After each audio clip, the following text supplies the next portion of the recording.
Albin, shpejt lëshove pe. Për vite me radh, Albin Kurti ka ndërtuar një narrativ të rreme.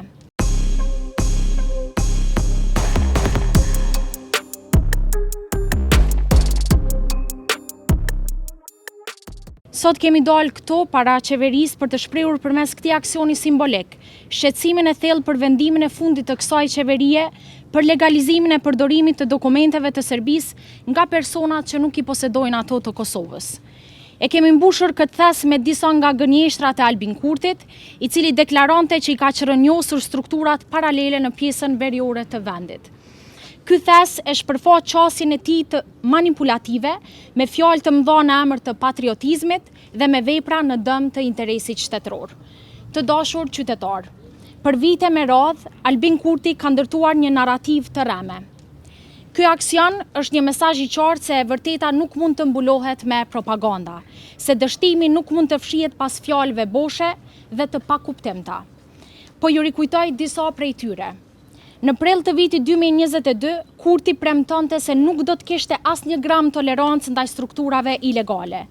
Në qershor të 2023-s, ai deklaronte se Kosova nuk do të lejojë struktura paralele në veri dhe madje kërcënonte se pjesëtarët e tyre do të shkonin ose në Serbi ose në Burg.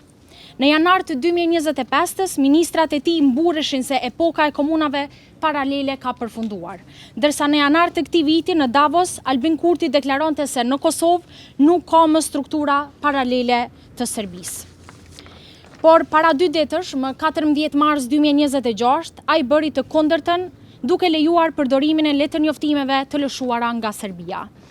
Ky vendim është dorëzim përballë bandave kriminale, është legalizim i strukturave që për dekada kanë minuar sovranitetin e Kosovës. Për më tepër, ky kompromis i dhëmshëm u përshëndet edhe nga Serbia, e cila konsideron këtë si shmangje katastrofe.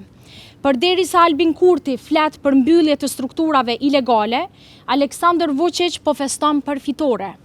Ky kontrast është dëshmia më e qartë e mashtrimit.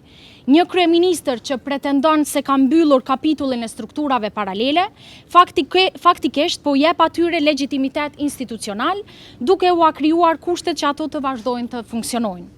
Albin, shpejt lëshove pe.